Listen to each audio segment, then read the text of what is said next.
You are listening to the Booktrospective Podcast, a podcast for all types of books.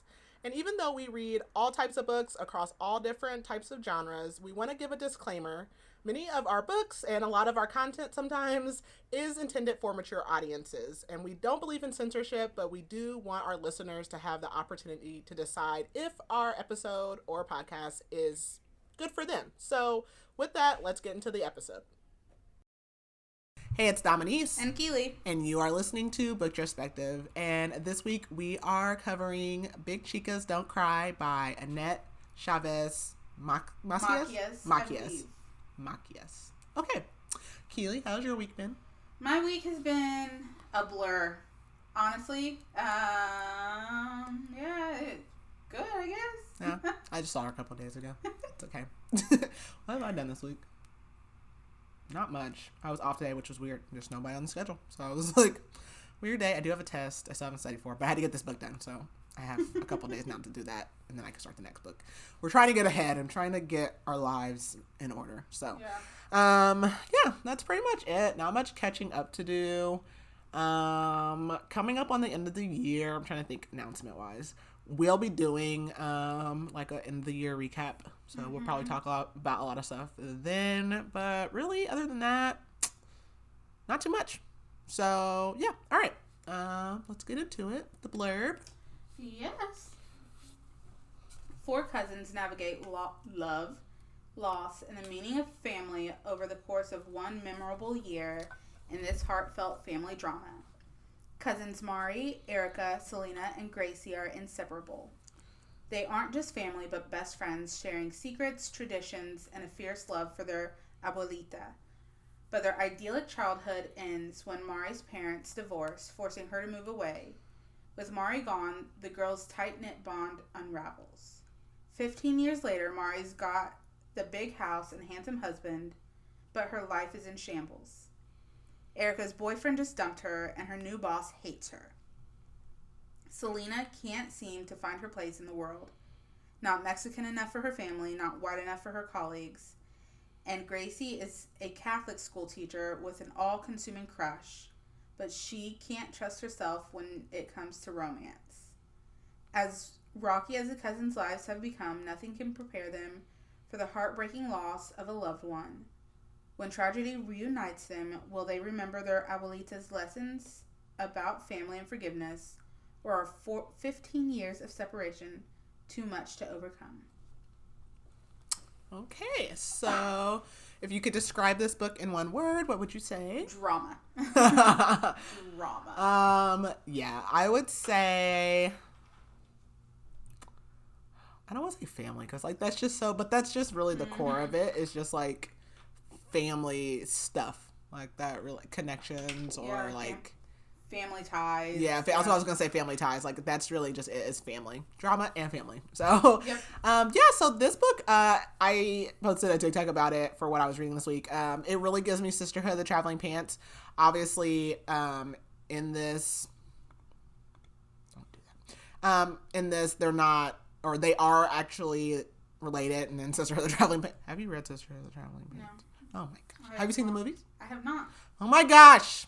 I hope you guys take note. I want you to take note every time that I ask her if she has read or watched something and she tells me no. It's going to be a long note. We're working on this, by the way, in life, real life. That'll be our new slogan. Have you watched this? Yeah. She did watch Practical Magic, you guys, and she liked it. I did like it a lot. I'm 1 for 1. Okay, so Sisterhood of the Traveling Pants. That's the vibe it gives me if you've read that. But we have 4 cousins. They're all girls. And in like Mexican culture, Latino culture, like they're very big on family. And so growing up, they were very close. However, one of them kind of gets separated from the family because her parents divorced and she goes to live with her mom, who is not related to the family. And even though they try to keep her involved, like as they grow up, she just really like gets more and more like distant and more excuses, and they don't really see her. So we start on Christmas Eve morning because that's really big in their household. And then it like the whole year, and it culminates on Christmas Eve again the following year. So we have Gracie, Selena, Erica, and then Marisol. And so all of them are like not only having like issues like amongst themselves and their family, but they also all have like love related situations going on as well. And it's just really like, there's also, I mean, this is about Latinos. The author is Latino or Latina, and there is like the elements to that. There are aspects of like racial things in here as well, and just like I said, family and like dealing with death of family. And lots of, honestly, like, there's just so many topics getting covered in this book. Yeah. So, yeah, it's really hard to kind of, like, sum it up. So, yeah, I just think it's, like, a very pleasant read, especially, like, as a woman, but even not. I mean, I just think it's really, like, lots of parts of this speak to you. So, I'm sure there's triggers. There are, and my little trigger buddy is not on this, but... a few that come to mind are death of a loved one for sure. I would definitely say parental neglect. Alcoholism. Yes. Unplanned pregnancy. I would say a little bit of emotional abuse. Yeah.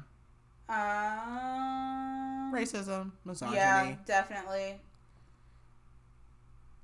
Sexual assault is mentioned. Yeah. Or attempted. Yeah. Yeah. Yeah. Yeah. I think those are the big ones. There's probably more, but those are the ones that really... Yeah, those are the big ones. Off the top of my head. So I'm going to go ahead and get started. So if you have not read this book and you do not wish to be spoiled, this is your warning to pause here and come back later.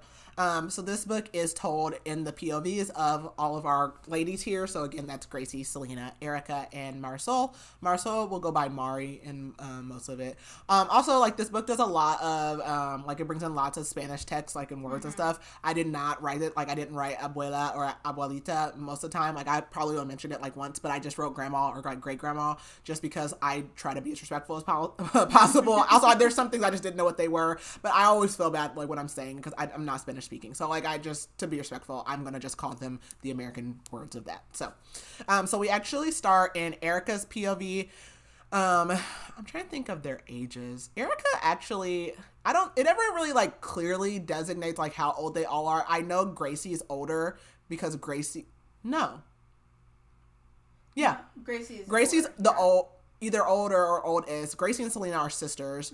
And then Erica and Marisol or Mari are, like, they're not, but they're all cousins. So we start with Erica. It's actually 15 years earlier, which puts them about 15. Yeah, I think they're around, like, late 20s, early 30s. Yeah. So they were, like, teenagers. And Mari tells all of her cousins that she wants to run away, and they're in their grandmother's backyard because they spend, like, all their summers and all their time there. And their grandmother has this, like, really large lemon tree, and they make, like, lemonade and all kind of stuff from it. And they're, like, kind of having a picnic, and they kind of, like, joke. And she's like, "No, like, I'm serious, like, tomorrow or even tonight." And Erica just thinks, like, Mari is always so dramatic. Selena is, like, laying out, and she is, like, obsessed with, like, trying to lighten her skin or her hair with, like, the lemon juice, which is, like, a theme we see throughout the book, kind of, like, just with her connection with her culture. But Mari says, "My parents are getting a divorce, and my mom is moving, and I don't want to go." And she starts crying, and they're all shocked. They didn't know. And we learn that Mari's dad drinks too much, and basically her mom spends too much. So they have, like, an alcohol problem, and we have a money problem. And Mari's dad is going to move in with their abuela, so abuelita is, like, great grandma, and then abuela and abuela are grandparents. So as many, like, Latino homes are, it's, like, multi-generational. So the great grandma, the grandma, and then Gracie and Selena's parents all live in the same home. So they ask, like, "Why don't you just stay with your dad?" And she's like, "I don't know. I guess he doesn't want me. He told me to go with my mom." But Gracie's 14. So they are 14 or and under. Gracie is like, "No, like, you're just a girl. He probably thinks, you need to be with your mom. Remember how he panicked when, like, you started your period? He, like, basically tried to, like, call the ambulance because she was bleeding." But Erica says, "Well, like, we'll all run away with you." And Basically, like, their grandparents are getting ready to leave, so only their great grandma is going to be home. So like they think like, okay, we can sneak out on her, which they do, and their plan is to go to the beach, but they only make it like 3 blocks away because like Selena's like, who's going to feed the cat? And one of them is like, oh, my friend, I'm supposed to go to her party. I have to tell her I'm not going to make it. And they're like finding all these reasons to stay. And Mari's like, fine, I'll just go by myself. And Erica's like, no, like, I'll still go with you. And she's like, no, whatever, forget it. And they're like, look, just come back and we can just wait a couple days. So they all go back to their grandma's, and she is waiting for them. She's caught them, and she asked them, like, where were they going? What happened? So they kind of explained the whole situation to her, and their grandma basically tells them, like, big girls don't cry. Like, you know, you're just going to deal with it, and big girls don't cry. She says family is forever, and that won't change, but it is up to them to, like, stay connected and stay together.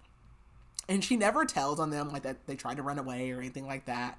But a few weeks later, Mari does leave, and they had basically carved their initials into the lemon tree, and then Erica had wrote BCF, and they're like, what does that mean? She's like, best cousins forever. But unfortunately, the lemon tree and the promise they made would only survive the next few summers.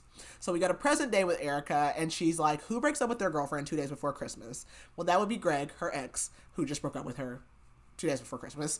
And she's like on the phone with Selena and Gracie, and like Gracie's like, you need to pull over, like it's not safe to drive, you're so angry. And Selena's like, no, rage is good, like this is good. And Erica's thinking she wished she could call Mari on the call too, but like she's pretty much done hoping to get like a response from her in any way, shape, or form. And Selena says, I can't believe he tried to break up with you over the phone. And they all are like almost like crying. And then Selena like tells her like, well, welcome to the single ladies club. It's fun. And Gracie, so like basically Gracie's kind of a prude. That's what they refer to her as. She is almost 30 and she is a virgin. And she's like, I'm not almost 30. Like that's her concern. She's like, I'm not almost 30. And they're like, you'll be 30 in 5 months. Like you absolutely are almost 30. And it's actually like 5:30 in the morning because they are all on their way over to their grandmother and great grandmother's house to do their Christmas Eve morning tradition. And like they go in, everybody is up, everybody is singing, there is noise, there's chaos. This would stress me out. It is 5:30 in the morning, people. And Erica like almost immediately does feel better though, and like her grandma, basically they have a tamale tradition. So they have like a tamale assembly line, and like their grandma makes, I can't remember what the stuff is called that goes inside of it. I don't even know if it's the stuff that goes inside the tamale, but like the paste. Look. Is it the masa? Masa, that's what it is. Which I don't exactly know what that is. I don't know that I've ever had tamales. Oh my god. I don't know that I've ever actually had any. They're delicious. I've seen them, but I've never had them. Well, like there's a whole process, and everybody has like their role or whatever. And she has a hangover because she got absolutely drunk last night because of the breakup. And Gracie is like hard judging her. But Selena tells her like, look, you're 28. Take this as an opportunity to focus on yourself and like go out there, seek new opportunities. So they talk about like Christmas. Gracie like is really into crafts, so she makes them something every year. And Erica is like, yeah, I got you guys gift cards. Like I'm not picking out gifts. And Selena says, well, I got Gracie a vibrator, but it might be better for Erica. Like, and they wonder if Mari is going to come, but Erica's just like, yeah, right. And she's like very angry. Like she's the only one that's really angry about the fact that Mari also like doesn't come around anymore. Like they've all pretty much like accepted it. Like if she showed up, they'd be happy, but they don't get upset that she doesn't. But Erica like downright like gets pissed off about it. And she's like just thinks of like all the lies that Mari also always gives over the years, like why she hasn't shown up. Like she didn't even show up for Erica's 21st birthday. Like I think like their grandma's birthday one time, like different things. And Gracie says like, okay, like you don't have to remind us like how bad Mari's been like lately. And Erica just snaps at her and she's like, well, she's not a little girl anymore. Like she's been ditching this family since she was 16. Why is everyone scared to call her out on it? And the girls kind of seem shocked.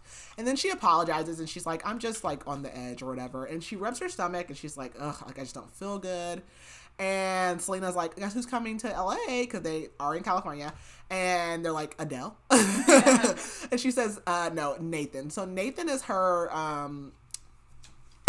sex buddy, basically. I mean, she met him at a conference, and like she does not want a relationship. She doesn't believe in relationships, but she does hook up with him when he's in town or when she's in town where he's at. But he's a recruiter from New York, and like it's just a sex-only relationship. And Gracie says, don't you ever want more than 3 days here or there? And Selena says, no. But Gracie doesn't believe her. And Erica's mom is like, look, girls, let's get started on the tamales. And her mom, like, one of the aunts looks at Erica and is like, you don't look good. Are you pregnant? So everybody's like, what? Like, what? And Selena, like, is like, oh my gosh, no. And Erica's mom, like, falls down, and she's like, I'm not pregnant. And Selena's like, she's not pregnant. Like, she just has a hangover, and she'll be fine.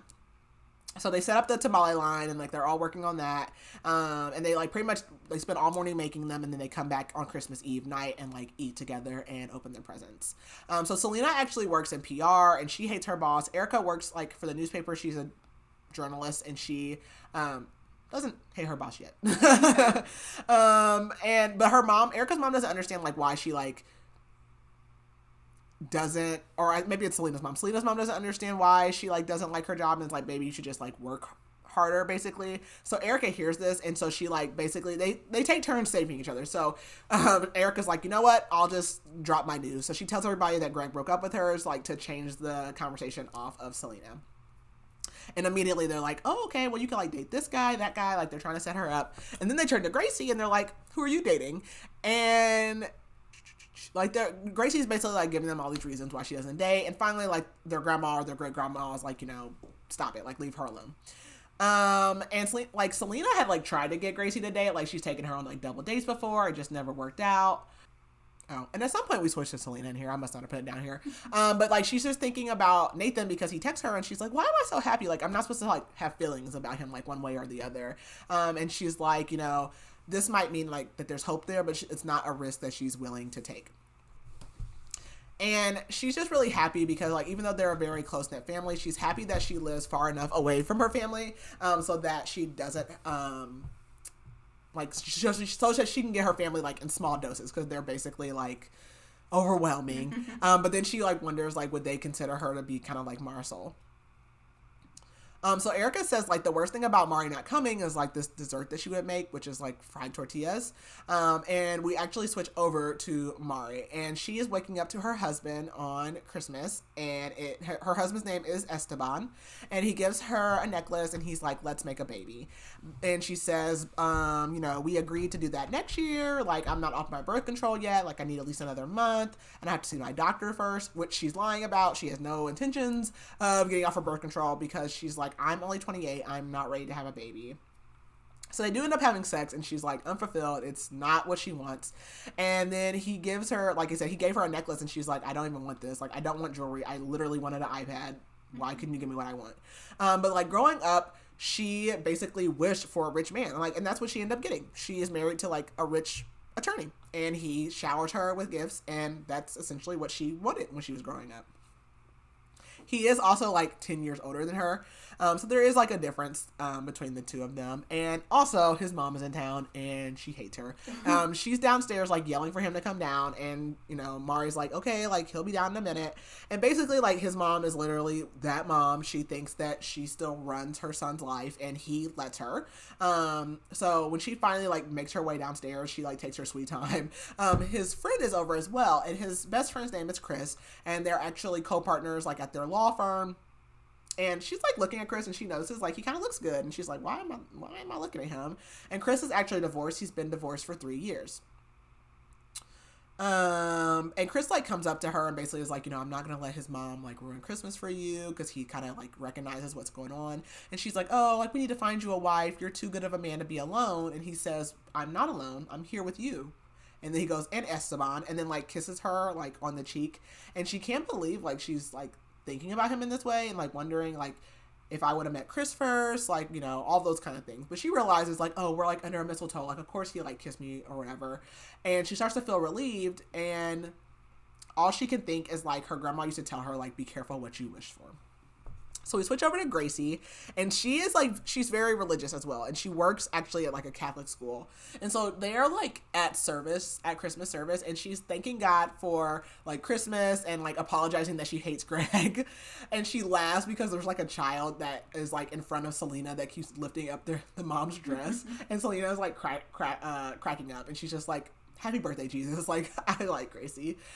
And so Gracie basically, like, she works at that school. She actually went to that school as a student and then, like, returned there to work. It's the only place she's ever worked. Actually, she used to want to be a nun, but then she decided, like, just to become a teacher, which I recommend. And she sees, like, her name is Sister Catherine. She's not the principal. Like, I don't know. She's kind of like the head teacher. I don't really know what you would call her. But she comes up and basically tells her, like, hey, your classroom's going to be taken over because we hired someone to do, like, basketball coaching and, like, basically need your room for that or whatever. So she's basically, like, getting bumped to, like, some really, like, small room. And she just thinks about how Gracie never stands up for herself. And Selena asks her, like, why don't you just find, like, another job? Because also, Gracie lives at home with her parents, her grandparents, and her great-grandma. And so they're back at, like, the grandparents' house, and their cousin Rachel, which, okay, is Rachel their sister? Yes. Okay, yeah, so no. So their younger sister, Rachel, comes up, and Rachel wants to be, like, just like Selena. And she's, like, talking about how she can't wait to make money and move out to, but, like, she's in high school. Like, she's 14. She's not going anywhere anytime soon.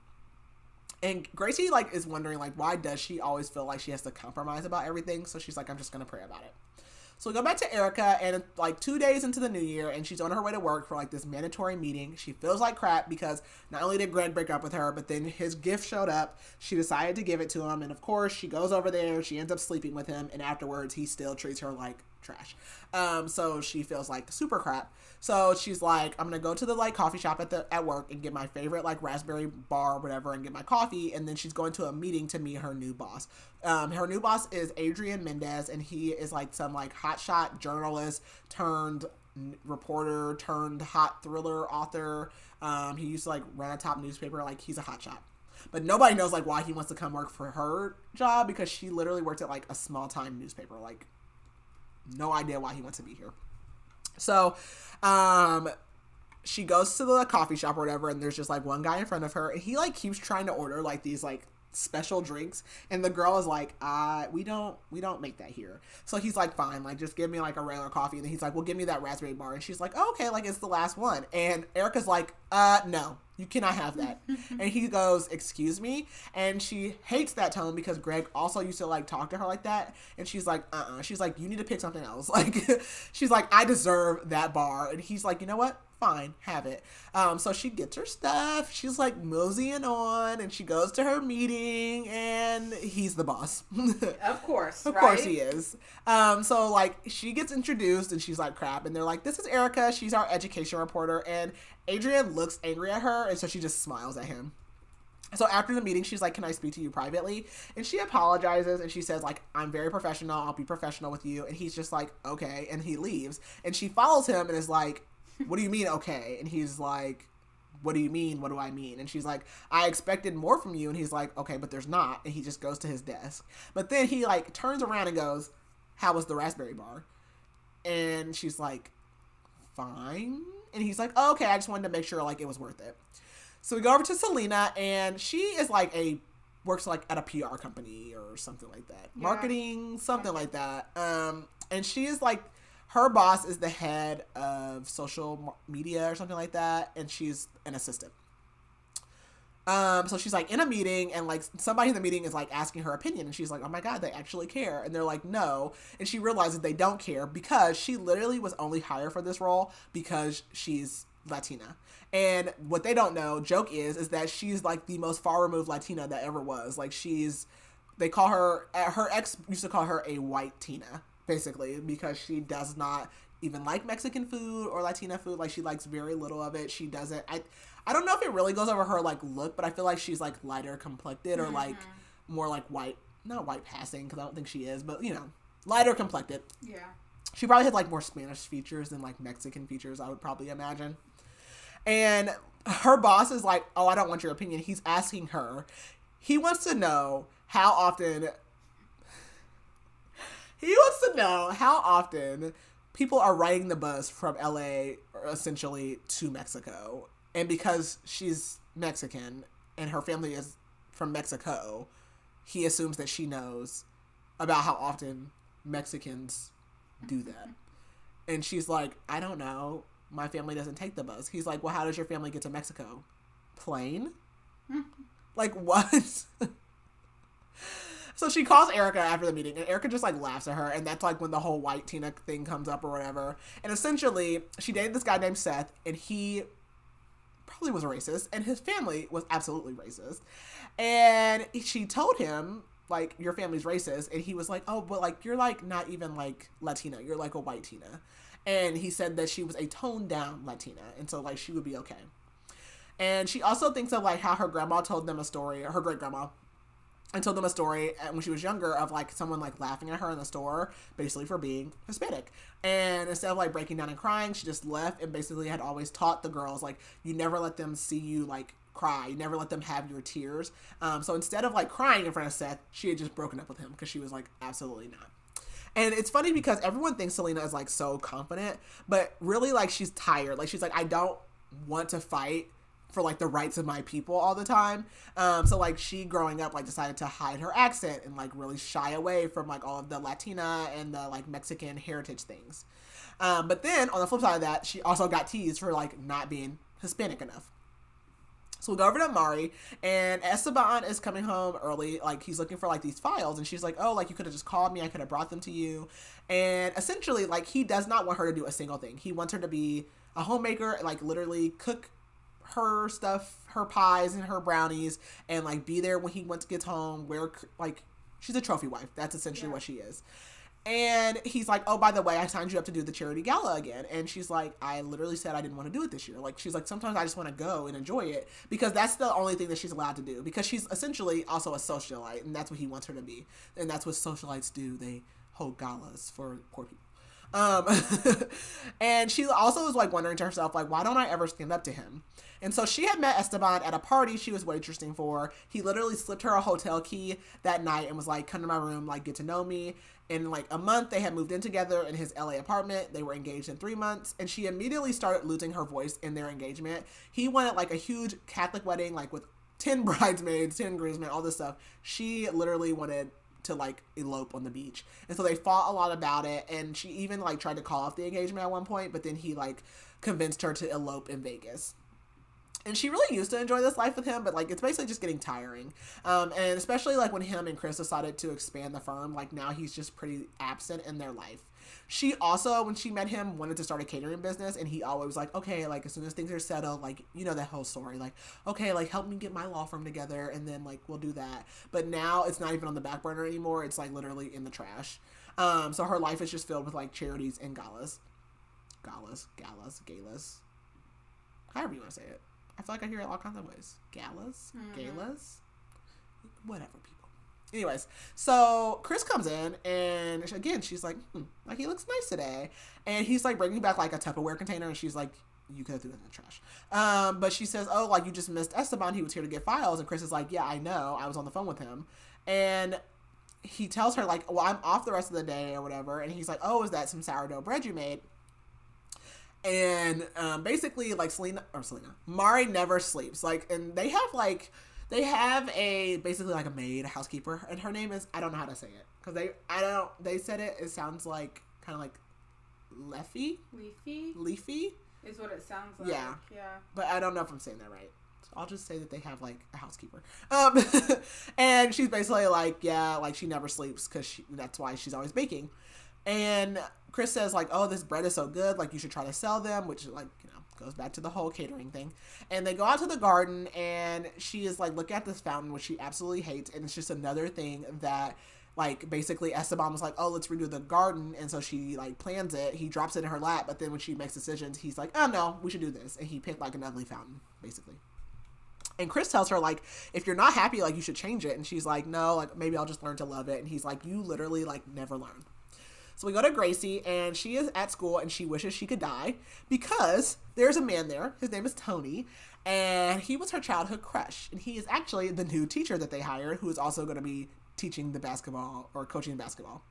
And basically in 8th grade, when she went to this school herself, her and Tony were partners in class. And then, like, she thought it was great. He was like, hey, we should hang out. But then she went to the bathroom, and her girl's talking about how he basically was pretending to like her to get a good grade. So after that, she literally avoided him for the rest of the year and, like, never spoke to him again. So she goes to, like, all the teachers are, like, introducing themselves. So she goes to, like, reintroduce herself to him, and he doesn't really notice her. But then another teacher is like, hey, like, didn't you guys both go here? And then he, like, really looks at her, and he's like, oh, I almost didn't recognize you. You look better or different. And I was like, I don't like him. No. I immediately was like, this is a bad idea. Like, stay away from this man. So we go to Erica, and she is basically getting criticized by Adrian about her article that she wrote. And of course, his desk is literally right next to hers. So he can just turn right to her and say what he thinks. And he basically is like, hey, I don't like it and I want you to rewrite it today. And she's like, I have other projects. And he's like, I don't care. So like she leaves, but then she's like going to go get coffee or something. So she comes back to grab her purse and it spills. So she ends up like under her desk picking it up and he doesn't know she's there. And he's complaining to their upper boss, Charlie. And it's basically like, kind of like, he thinks she's mediocre and possibly wants to fire her. So she goes to the bathroom and she literally like ugly cries, like for the first time since Greg and like everything's happened. And she calls her friend Diana, and like basically they're on a soccer team together because she loves to play soccer. And she goes back to work and she rewrites the paper and he goes, I'm glad you took my constructive criticism. And she says, oh, so like I'm teachable now. And she goes, I thought I was mediocre. And basically she just like dismisses him. Like, I heard what you said and like, you're trash. And she knows, like, she's like, I'll make it work so I can stay at the paper. But she wonders, like, do I want to stay at the paper? So we go over to Selena and her and Nathan have like hooked up. He's in town and he's like, you know, we shouldn't wait so long in between seeing each other. And he tells her like, you should get a job in New York.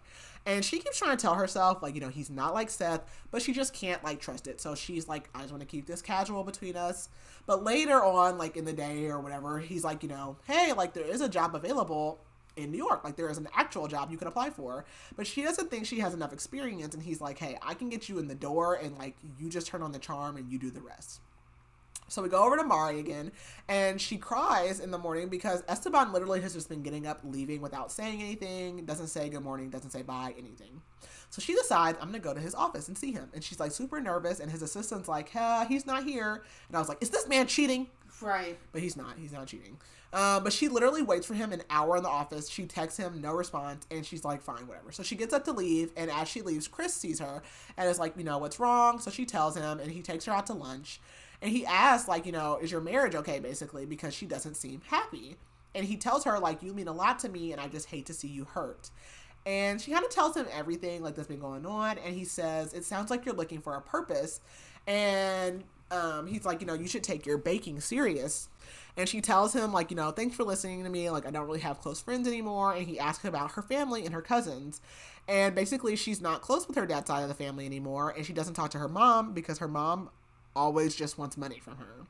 And her dad is like remarried now and he has another kid and she's just not ready to like reconnect with him. And so she tells him like about her cousins and how like she grew apart from them as she got older and she actually kind of feels betrayed by them. And Chris tells her like, you know, you're stunning. And then he goes, Esteban is like a brother to me and I love him. So I haven't said this, but I love you, Marisol. And then Esteban calls. So she's like, what? And then Esteban's like, hey, like my phone broke in the parking lot. I just got it fixed. I'm sorry. I was busy. I can't always drop everything for you. And he's like, hey, why don't you come by the office when you leave there? Because she's like, okay, well, I went to lunch with Chris. And he's like, oh, okay, like come by the office. And she's like, oh, great. He's like, yeah, bring me a sandwich. So she's like super embarrassed, like just by this whole encounter. And on the way back to the office, Chris like pulls her off to the side. He's like, hey, I just want to make sure like you heard what I said and I meant it. Like I want to be the one who makes you happy. Ugh. And I'm like, in what world does this work out? Like, right. Like that's just never going to work. It's just never going to work. People do it and it's never good. Like, no. But she is like just thinking like Chris needs to realize like he's not in love with me. He just loves me as a friend. And she's going to make sure that he recognizes that. So we go to Gracie again and she is like going to the lounge because she has been avoiding the lounge and avoiding Tony. But literally a boy in her class has been harassing her all day, talking about her class smells like fish, it smells like fish, it smells like fish. And just because her tuna sandwich stinks, it reeks, and she throws it away, so now she's hungry. So she goes in the lounge, and it's someone's birthday, so she's like, ooh, cake, and she's so hungry, she gets her cake, she sits down, and Tony's sitting on the couch next to her. And she chokes on the cake. So the next day, her and Tony actually get called down into the office, and it's because they have... So it's spring now, but in the fall, they do like this giant festival, like a fiesta. It's like over several days, it seems like. And they want Tony and her to join the committee because they're both alumni and they're also like the youngest teachers that they have. So Tony is like, let me get out of it. But basically, Sister Catherine's like, this is not a request, it's a demand. So they don't have a choice. We go to Erica and she tells Selena, like, or she's talking to Selena, and Selena's like, oh, like, Mari RSVP'd for 2 because her little sister Rachel is having her quinceañera. And Erica's like, okay, like, I don't care, whatever. But she gets a text from Adrian, and he's like, hey, we need to have a meeting in the morning. And she's like pulling up to soccer, and she's like, great, just like ruin my day. So then she gets to soccer, her happy place. She's walking out on the field. She's like, that looks like Adrian. No, that can't be him. But then she gets closer, and she's like, that's Adrian. Why is he wearing my jersey? Why is he on my team? So basically, she missed the Sunday game or whatever. And then Diana, her friend, also missed like the last game. And basically, I think it's Diana's husband. I don't know that it ever says. But basically, like, Adrian showed up and was like, hey, can I play? They were like, sure. Nobody knew. They didn't know that this was her Adrian. Because she knows about Adrian. She just didn't know this was the same guy. And then, of course, she plays terribly, too. And at halftime, she kind of goes over to him because he's kind of being a ball hog. And she's like, look, we're not at work. Like, you're not the boss out here. And he's like, I'm not going to apologize for trying to win. And he literally does not listen to anything she says. But they do end up winning. And normally they go out and celebrate after, but she doesn't even feel like doing that. And so after the game, he's like, oh, like, good game. But, like, he literally starts critiquing her on her game. And so she snaps on him. And she says, do you need to be the best so bad that you point it out, that you point out what's wrong with the rest of us? And he says, you know, look, like, I just won't come back next week. Like, I don't have to play on the team. She's like, no, it's fine. I'll quit. And he says, I'm trying to be chivalrous and let you stay on the team. What? And she's like, what? And then she goes, okay, like, she asked him about the text message about the meeting in the morning, and now he seems confused. And then she, like, insults his beard, and she just, like, leaves. So she goes into work the next morning knowing she's, like, probably put her foot in her mouth. She's, like, ready for a fight. And she goes in, and not only is he there, but he is shaved, and he looks sexy. So, like, the beard insult hurt him. And basically their boss is like, hey, we need to address the tension between you guys. But Adrian is like, look, I can be better on my management. I know I've been hard on her. And she can't believe he's taking accountability. So she's like, you know what? I've been very defensive. I will work on it. And later, Adrian asks her, like, did you really mean all that? And he says, like, you know, let's just start over. And he tells her she's really good at soccer. She's very talented. So she apologizes about talking about his beard. And he, like, blushes. So she, like, skedaddles him out of there.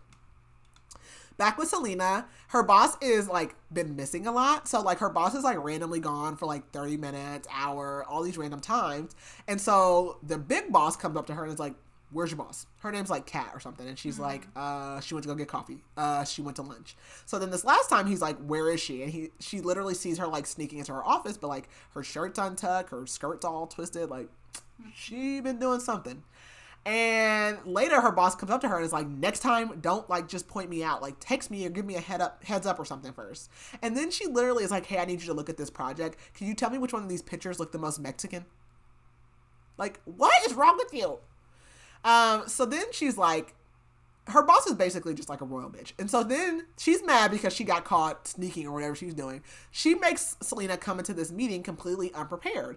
And she basically tells Selena that she's going to talk to this client about social media, knowing that she has not prepped anything for this client. But what sucks about that for her boss is that Selena pays attention, and they've been talking about this client enough, so she has enough information. So when it comes her turn, she actually nails it out the park, and the client is super impressed. But after the meeting, her boss goes, okay, thanks for that, but I'm going to give that job to somebody else. So she texts Nathan about the possible job in New York. So we go to Mari, and she's, like, swimming in their pool. Esteban comes out, and he's like, oh, I'm leaving. And she's, like, trying to, like, seduce him. Like, she wants to have, like, romance with her husband, but he is just so busy all the time. He's like, I can't. Chris is inside. We have to go meet a client. He's like, I'll try to come home early, but she's like, I already know, like, you're not coming home early, whatever. So when he does come home, they do end up having sex, and she does feel a little bit better, and she tells him, like, hey, like, one of the moms is, like, you know, trying to hire me to make desserts for the party. And he's like, what? Absolutely not. He's like, you're not for hire. Those women are going to talk down on you, all this stuff. And he goes, I thought when we got married, you gave up all those ideas of a catering business. And she's like, no, that is not what we agreed upon. We said that we could wait, and I'm tired of waiting. And he goes, and you promised me a baby. Go back to Gracie, and her coworker asks, like, what she thinks of Tony, because the coworker actually kind of doesn't like him. Mm-hmm. And they kind of assume that Gracie doesn't either because she's been avoiding him.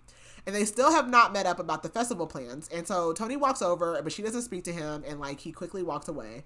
But then later, she's getting ready to leave, and she sees him out coaching practice, so she goes over there, and she hears, like, women in front of her on the bleachers bleachers and their parents, and they're like, oh, he looks good. Like, I wonder if he has a girlfriend. Oh, I had him come over and like coach my son, like all this kind of stuff. So she's like, I'm just going to go. But he catches her and he's like, hey, like, I'm going to talk. And she's like, well, it's not a good time. And she keeps trying to like blow him off and he won't let her. And finally he says, like, did I do something to piss you off? Because you have no problem talking to the rest of the teachers in the school, but you blow me off, basically.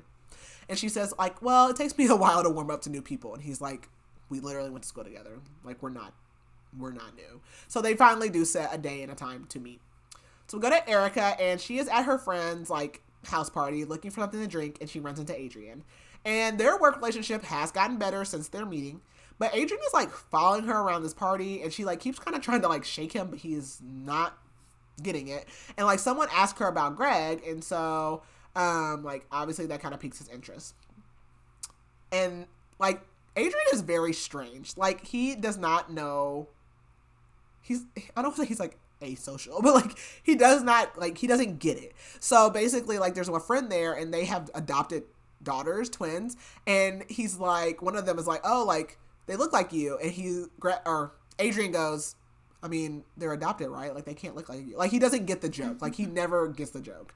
And then he asks her, like, who is Greg? And so she tells him about Greg and says, like, you know, they were together almost 2 years. She thought they were going to get married.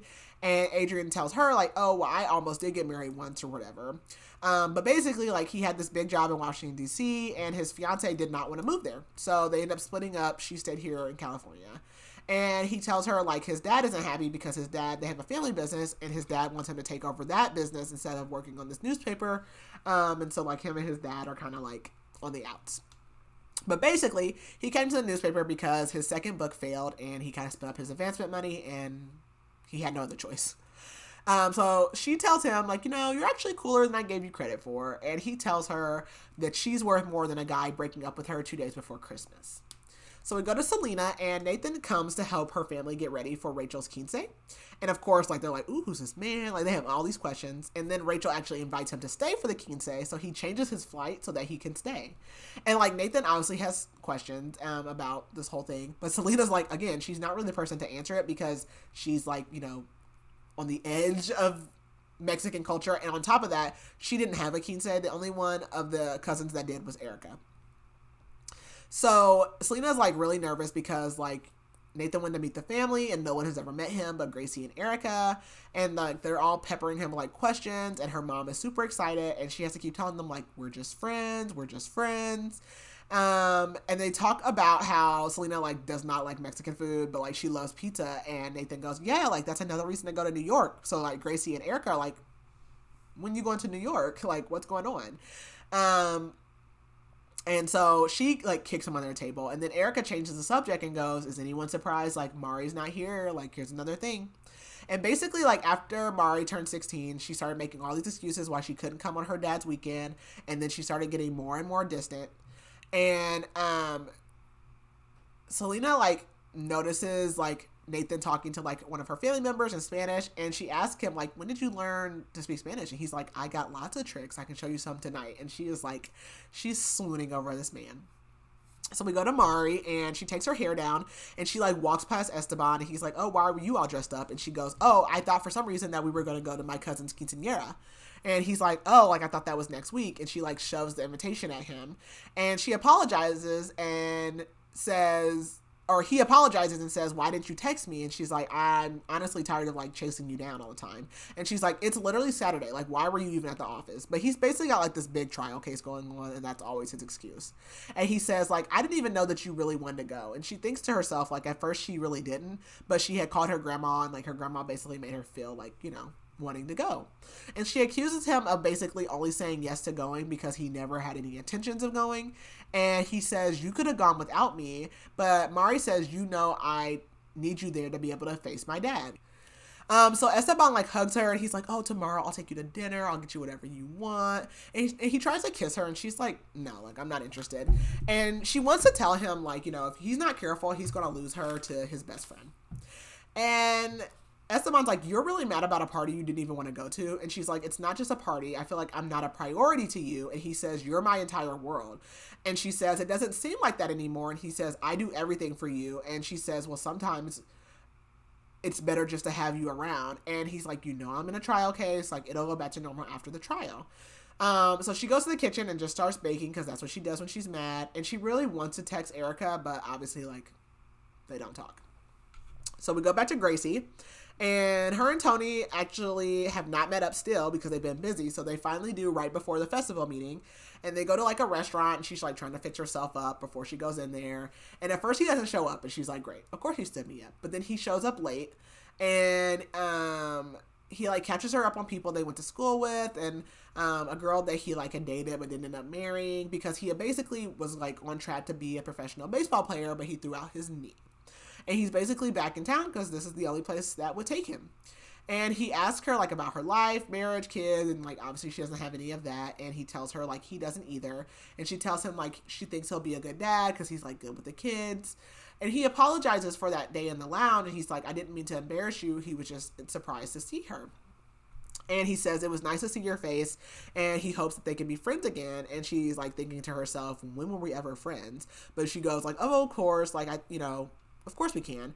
And he tells her, oh, that's great. And he's like, I think for the festival we should have live music. And then they go to the meeting and they pitch their ideas and like everybody loves them.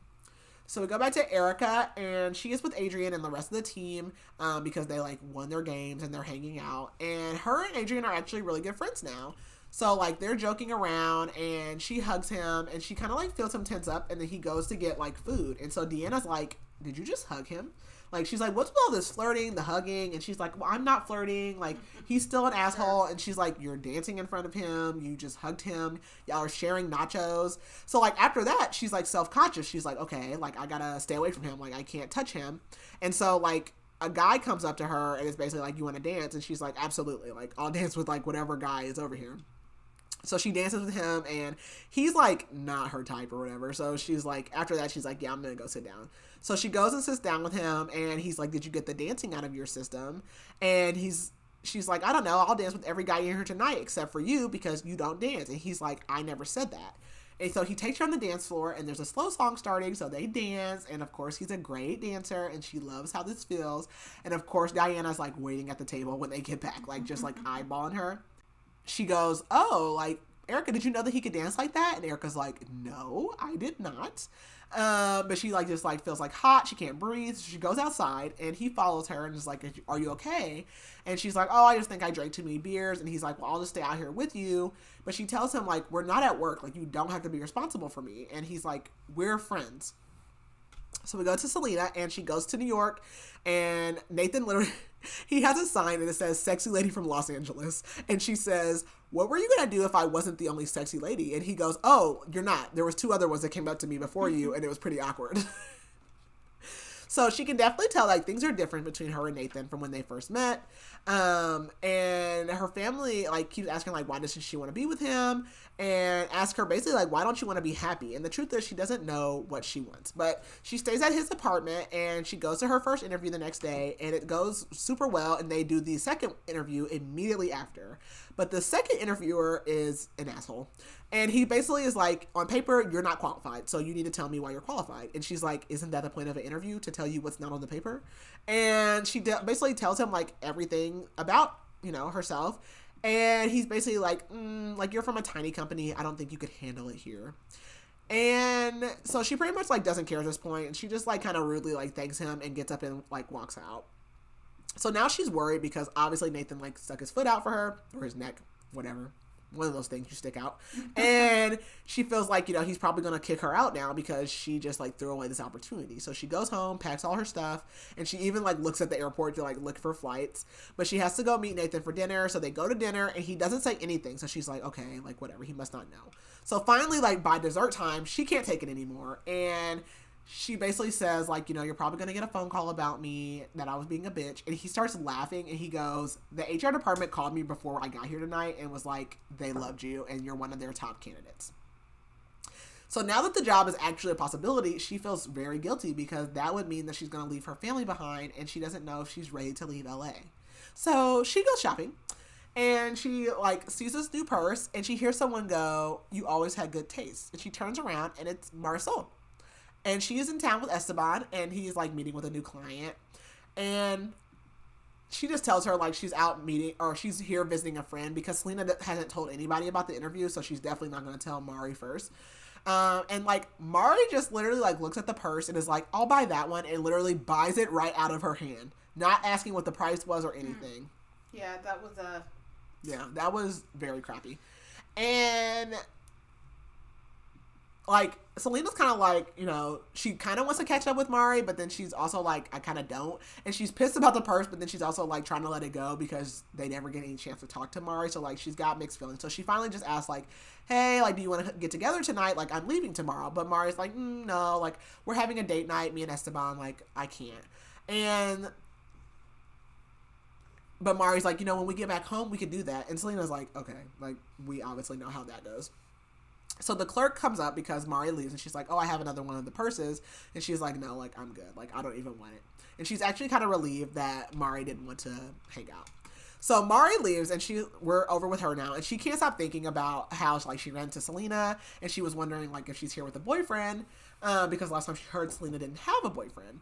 But she feels really guilty because she knows, like, one, she feels guilty for not spending time with her, and then two, she knows that she was being petty and like bought that super expensive purse just to like show how much like money she has and like belittle her cousin basically. But she thinks back to like how when they were all kids after the divorce, like how she never had money, and when she would still hang out with them, like none of them are rich, but like they would have some money to go to the mall, and like she never had anything, and then like they would offer to buy her stuff, and she just would get pissed off and like leave. And basically she had asked to come on this trip with Esteban because he said he was going by himself, and she wanted time to actually like reconnect with him as a couple, so she gets like real cute to seduce her husband, and he comes to pick her up for dinner, but they're not going on a date. They're going to meet the client, and he had Chris fly into town too. So yeah, so she immediately gets to the table, and like there's already wine poured, so she's drinking her wine.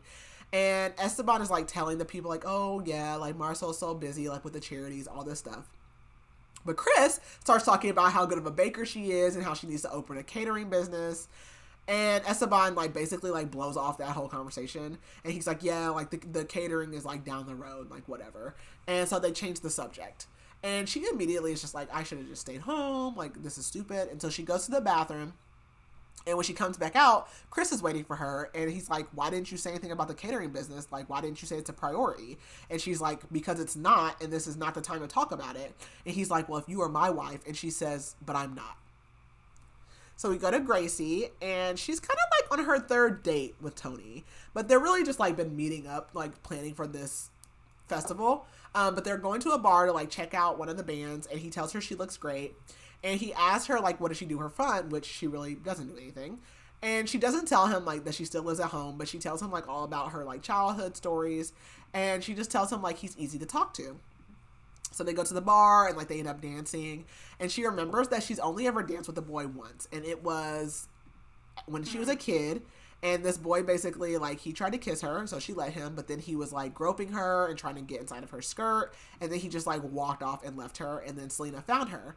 And it took 3 years after that to even get close to a guy again. And that was when she went on a date with a guy from college. I hate men. Okay. So basically she finds this guy in college. They make out. She's cool or whatever. And then he basically like has her like masturbate him like through his clothes. But then after that was like, we can't talk again because we committed a sin and we would be sinners if we continue to talk. The justification that people do when it comes to this, like, is wild. Like, okay, sir. So those are her two only, like, interactions with men, and they both sucked. So, like, Tony is, like, dropping her off at home, and he asks, like, you know, why did you always avoid me in school? So she just tells him the whole truth about everything, and he goes, I wish I could say it wasn't true, but I really was an asshole back then, and I didn't think of anyone else's feelings. And he asks if they can start over and be friends. So we go to Erica, and she is, like, getting her grandmother potted lilies because, this is so funny to me, because basically, like, people always buy her grandmother flowers, and she always wondered, like, why her grandma doesn't just say, like, okay, what I actually want as a gift. And her grandma used to say, because when you start telling people what to get you as a gift, you stop getting gifts out of love. And I put hard disagree. I am a firm believer in that the thought is not always what counts. But nevertheless, I will let Abuelita live. But anyways, so Erica, like, basically finds out that like Marisol had stopped by the day before, and that pisses her off because she's like, why couldn't she just come today when we're all going to be here? And I think it's Easter. And so she's like immediately annoyed because she knows that she did that on purpose and like planned out to like come when she knew none of the family would be there. And so Erica tells her like great grandmother, she's like, I wish that Mari would have come today, and she misses how close they were as kids. And she's like just like looking at her grandmother, and she looks so tired, and like she's not out on the patio like she normally would. She's actually not even dressed for the day, so she's kind of worried. And Erica's mom says, like basically ask her like, why do you get so upset about the choices that like Marisol has made? And she's basically like, if she doesn't want to be a part of this family, like let her not be a part of it then. Like that's her choice. And Erica sees Mari's dad and like it's just like appreciating like how healthy he looks, how happy he looks. And she doesn't know why she's in such a bad mood, but she assumed it's just because she just started Weight Watchers with Gracie, and that now it's Easter and she literally cannot eat anything. And Erica knows that Gracie is like doing this Weight Watchers because of her crush on the teacher at school. So Selena tells Erica like, you know, don't be mad. Like, you know, you can use your points for unhealthy food. Like, isn't that the whole point of Weight Watchers or whatever? And Selena tries to tell Grace, like, Selena tries to call Gracie out for liking Tony. So Gracie calls her out for, like, trying to avoid getting serious with Nathan. And they, like, go back and forth. And then Marisol had dropped off, like, a upside down cake or something like that. And so, like, Selena gets a piece, but then Erica and Gracie, like, eat all of her cake. So after dinner, they go for a walk. And Erica apologizes for teasing Gracie about Tony. But Gracie's like, it's fine. Like, she's basically like, I just don't want everyone to think like it's like when we're back in school and I'm following him around like a lost puppy dog. And so Selena tries to talk to Gracie about sex, and Gracie is like, I don't like talking about sex. And Selena's like, okay, well, like, how are you ever going to learn anything about it, basically? And Gracie's like, what if it's too late for me? Like, basically, what if I'm too old? What if I've missed out? And they basically like ensure her like it is not too late. And so Selena asks Erica, like, is anything going on with her? And she thinks about Adrian, but she doesn't say anything. So we go back to Selena, and her boss is getting fired. So basically, her boss decides, in some kind of way, shape, or form, she thought that this was smart. She decides to get back at her ex, who happens to be her boss or whatever, that she basically client. Okay, that's what I thought it was, the client, but then it was like the way they're saying it. Okay, so the boss decides to basically bring on this client, who is someone she was seeing, and embarrass him in public. So she basically goes live with this client on Twitter, which is not a thing, but whatever. And she hate tweets him during the thing as if like she's like some random person. So then the client like spazzes out live and like tanks his stock and all kinds of crazy stuff or whatever. And so come to find out, she has been messing with this man and found out he was cheating, and so she did all that to embarrass him. But she like also went down with the ship. Like, girl, no, the plot was lost. So the like big boss comes over to Selena and is like, okay, she's getting fired, but I need you to help clean out her desk. And she's like, I thought she was fired. Like, why do I have to help her clean out her desk? And her boss, like, that's getting fired, turns to her and is basically like, hey, I can tell that you're eager, and like I can tell that you can climb to the top, but like never compromise your career for love. So we go back to Mari, and she is at a charity meeting, and Chris comes in, and basically he's decided to join the committee because it's like a charity under the firm. But there's another lady there her name is Dawn, and she is a gossip. And she also is married, but cheats and wants Chris real bad. Real bad. And like after the meeting, Chris starts trying to talk to Mari, and she's like, absolutely not. Do you not see this lady like lingering around? She will tell everyone about us. Like, and there's nothing to even tell, but she will tell everyone about us. So she goes home and she like starts baking, and basically like she found like her passion for baking, growing up with her grandma, and then over the years it kind of became her escape. So she mentions to their housekeeper, like, because she's like, why are you upset? And she like tells her about Dawn and all that. And basically says like, Chris is too good of a man to ever mess with Dawn. Like, he would never mess with a married, or no. She tells her housekeeper about Dawn or whatever, and the housekeeper's like, Chris is a good man. He would never mess with a married woman. Okay. Go back to Gracie, and so now it's like summer, so it's summer break, but her and Tony are like still meeting up like every week to like supposedly work on the festival, but they're actually really not. And she hasn't told Selena or Erica, but she keeps telling them she's having a meeting like with the entire committee. But one night she doesn't come home till after 11, and she lives with her parents. So her parents obviously like tell Selena like she came home late, so she's like, yeah, fess up, like I know it's something. So she basically says, like, I've been meeting with Tony or whatever. And Selena says, like, she knew it or whatever. She's like, you've been wearing mascara and skirts. I knew it was something. And she's like, well, we're not dating, though. Like, we're just hanging out, whatever. And then she kind of tells, like, her grandma the same thing. And she thinks about how, like, their grandma had basically, like, met her husband, instantly fell in love with him. They had 5 kids, and then he died in the line of duty as, like, I think he was, like, a police officer. And so that is when their abuelita had to move to America and, like, basically raise all her kids on her own. So she was about to, like, leave the house when she turns around and she sees her grandma collapse on the floor, her great-grandma, and her mom is like, I think she's having a heart attack. So we go to Erica, and Erica's arriving at the hospital, and they, like, are waiting for the doctor, and she sees Mari is there, and the doctor basically comes out and says, like, because of how old she is, like, we don't really want to do surgery, but also if we don't do surgery, it's probably not going to be good, and basically, even with everything, she might have only a year to live.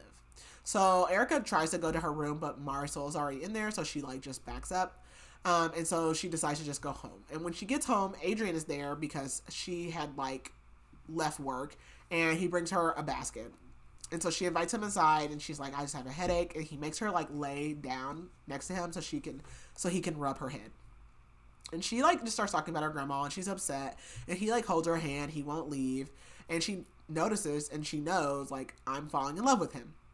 So we go back with Selena, and she decides to just stay at her parents' house that night after, like, driving over there. So she sleeps in the bed with Gracie, and she gets up really early the next morning to, like, make coffee, but her mom's also up.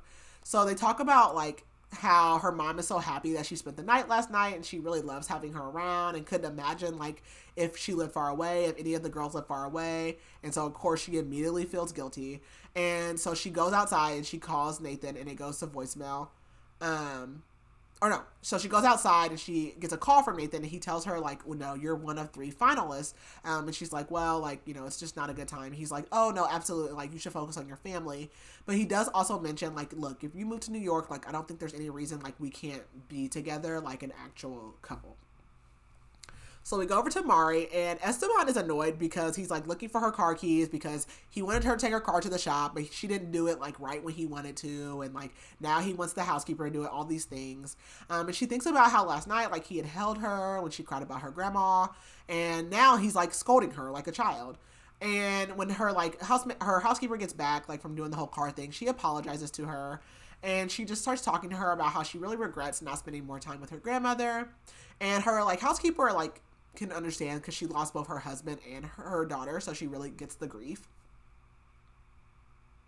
And when she had gone to the hospital and did see her grandmother, though, her dad had tried to talk to her, and he basically, like, thanked her for coming, and she says, like, oh, well, like, she didn't forget about me like you did.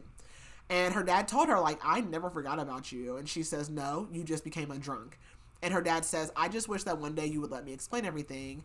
And he's like, you don't know what I went through. And that, like, pisses Mari off. And she basically tells her dad, like, I don't want to hear any of your excuses. So we go to Gracie, and it's been 6 days now, and their grandma is still in the hospital. So she, like, missed some meetings with Tony, so that she is actually at his house, like, and she's meeting up with him to catch up. And she starts crying because they're going over, like, the playlist, and one of the songs is her grandma's favorite. And she's like, you probably think I'm a basket case. He's like, no, I thank Sister Catherine every time I see her for putting us together.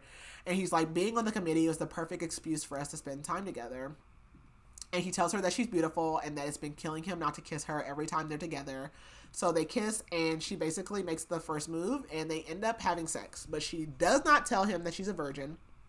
And so she just rolls with it.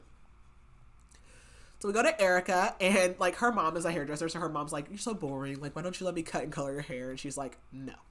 But their grandma is still in the hospital, and she keeps having setbacks every time she gets better. And so she tells her mom, like, how she's basically been doing so much at work, and her mom's like, it sounds like you're doing more work for just the same pay. Like, why don't you find another job? And she thinks of Adrian, and she blushes, and she's like, oh my God, like, I hope, like, you didn't see that or whatever, which she doesn't. And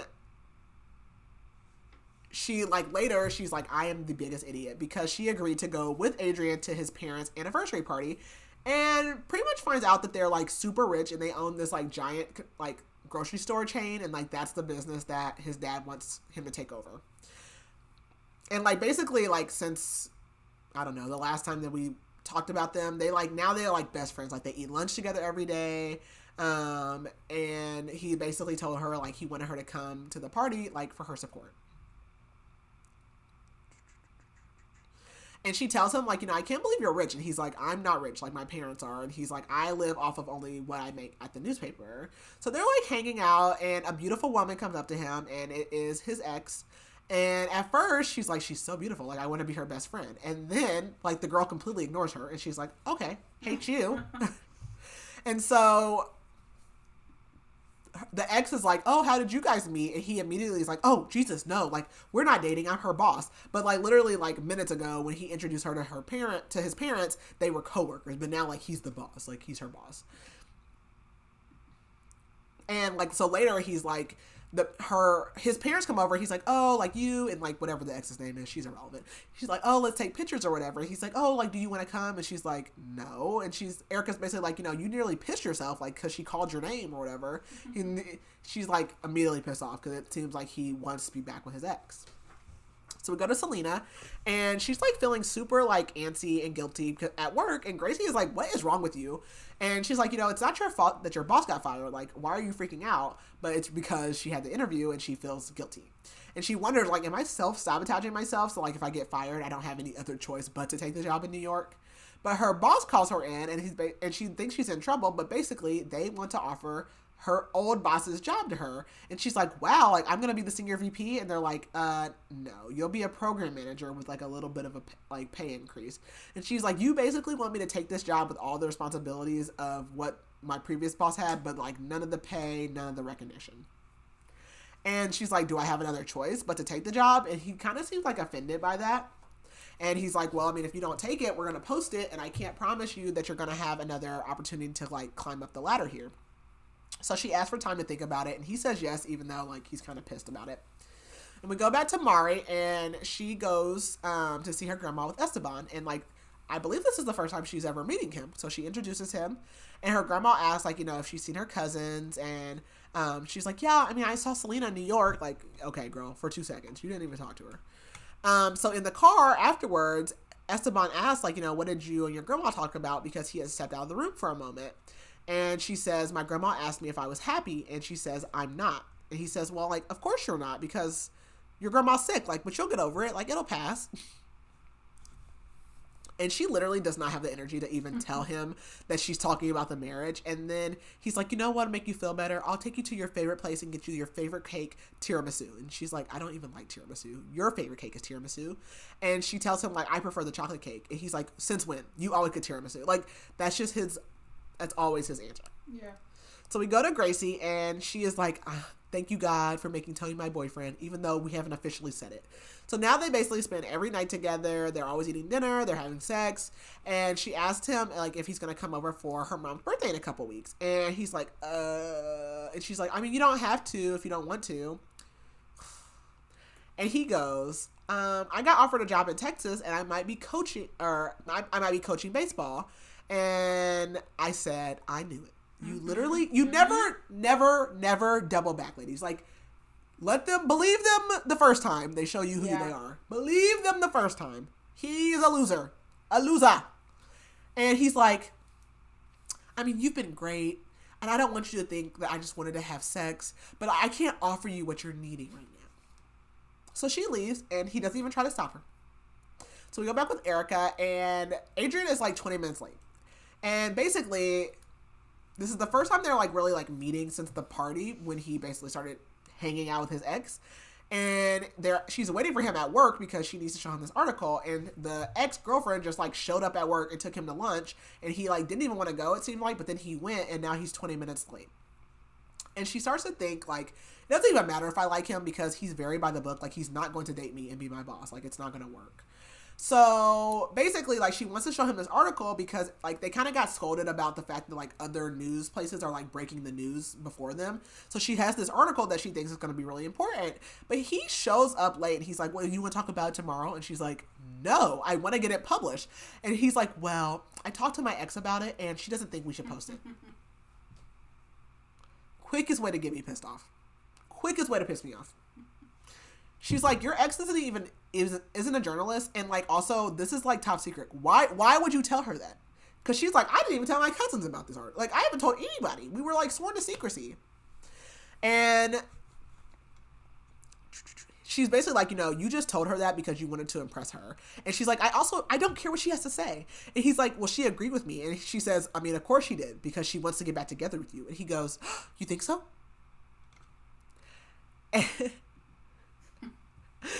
Oh my gosh. And she's like, basically, he's basically like, well, I think you're wrong. And she's like, of course you do, because you're being an asshole.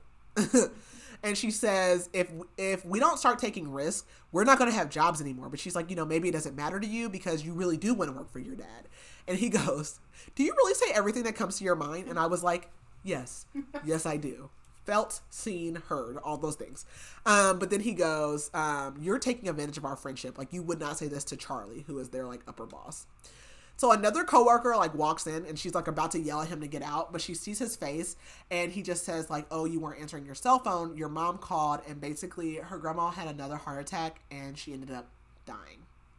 So she rushes to the hospital, and it's packed, but, like, no one's even making noise. They're just, like, sitting in the room, and we go over to Selena.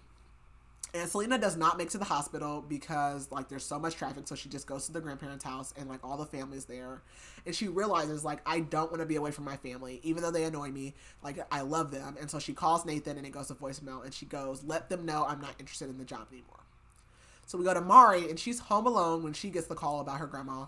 And she calls Chris. He doesn't answer. So she just kind of, like, collapses in the kitchen. And she's, like, sitting on the floor until Esteban comes home. He's like, ooh, pop the champagne. Like, I won my case. Or basically, it's going to the jury or whatever. And she's like, he finds her. He's like, oh, my God, like, what's wrong? And she's like, oh, my grandma died. And, like, she basically wants to have sex with him to, like, forget about it.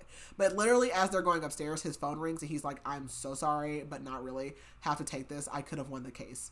And she knows, like, he's going to leave. Like, he's going to take this call. He's going to have to leave. And she's like, I'm not even going to argue because it'll be a fight. And he'll still leave. It doesn't even matter. So she goes upstairs, lays down. And so he comes home, like, that night. He turns the light on, which would have pissed me off. First of all, do not come in here at nighttime turning on lights. Talk to me in the dark. But anyways, he turns the light on. And he's like, well, I won. And she's like, good for you. And he's like, well, I'm here now. And she goes, like, she realizes, like, I'm not even happy that he's home. So she finally finds the courage to tell him, like, I want you to listen. He's like, start talking. She's like, be quiet. Do not approach me and listen to what I have to say. And she tells him, like, we're broken. She says, I almost left you tonight, but I didn't think it would be fair. So I unpacked my bags and I waited for you to get home to talk to me. And she asks him, like, do you want to save this marriage? And he's like, what do you mean? And he's like, everything is fine. Like, you're just sad right now. And she's like, no. And she's like, I don't even want things to go back to the way that they were. And he's like, what else could you possibly need? I've given you everything. And she's like, I'm not talking about material. She's like, I need a purpose. And he's like, that's what babies are for. Absolutely not. Absolutely not. No, they're not. And she says, I don't want a baby. And then she kind of, like, tries to add, like, well, I mean, not right now. And she goes, I want to do counseling. And he's like, really? I just won the biggest case of my career, and I can't even celebrate because you want me to go see a shrink. And he's just like, leaves. He's like, I got to clear my head. And then she gets a text from Chris at like 3 a.m, and basically he ended up over there. And he like asks what's wrong, but she's like, I'm not talking to you either. So we go back to Gracie, and her emotions are just all over the place. And she's like, this is not because my grandma died. And she just pretty much knows, like, I think I might be pregnant. So her and Selena take the tests, and she's pregnant. Of course, the girl who, like, did everything right forever. So go back to Erica, and after her grandma's funeral, like, it's like the day of the funeral, so she goes into her grandma's room, but, like, her great grandma's room. So her grandma has, like, already packed up this entire room. Like, that's kind of how she's processing it. And so, like, she's basically, like, letting people, like, take stuff that they want, and she's, like, overwhelmed, so she runs outside. And Mari happens to be out there, and she just kind of snaps on her. But she also, like, looks at her and, like, realizes, like, she looks so skinny. Like, she doesn't look like she's doing okay. And Mari's like, what happened to the lemon tree? And basically the lemon tree got cut down a couple years ago because the neighbors were complaining and it, like, got too big and all these things. And so Erica tells Mari, like, you know, you can't just show up here after all this time and just, like, have a casual conversation with me about a tree. And so Mari starts to walk away, and Erica's like, yep, that's what you do. Just walk away. And Mari's like, you're just jealous of me. And Erica says, of course, you're a perfect little life. And Mari's like, you don't even know anything. And Erica's like, you know what? I'm not going to hold back because, like, I've been wanting to say these things to her for a long time. And so she tells her, like, you're a spoiled brat who couldn't take that her parents got a divorce, and when you didn't get your way, you punished everyone in the family for it. And Mari slaps her, and then it really immediately is like, oh my God, like, I am so sorry, like, I did not mean to. But she says, like, you don't know what I've been through. And Mari says, like, I feel like I'm a stranger in this family. And Erica says, what do you expect? Like, you don't come around. And so Mari says, so I'm the bad guy for not wanting to be around my dad after how he treated me and my mom. And Erica is like, what are you talking about? And she says, you stopped being a part of this family, like, even before you stopped showing up. Like, even when you were here, you weren't here. And Mari says, because you all sided with him. And Mari says, he was a drunk and he left us without food and electricity. And, like, at this point, Selena and Gracie are out here too. And they're, like, confused because as far as they know, like, he's a really good dad. Like, he's a really good dad to her sister and his, like, new wife. And he was always a good dad to Marisol, like, when she was around. And Selena's like, Mari, you're wrong. But Mari says, like, he promised me that he would always take care of me, and he didn't. Marisol says, you don't abandon the people that you love. And Erica says, you did. Erica says, like, no matter what, though, like, you abandoned all of us. And Mari says, well, now you know the whole truth or whatever. But then her stepmom, her dad's new wife, comes out and is like, that is not what happened. And Mari says, like, you know, what are you talking about? And her stepmom basically says, like, you need to talk to your dad, but you've been mad at the wrong parent this whole time.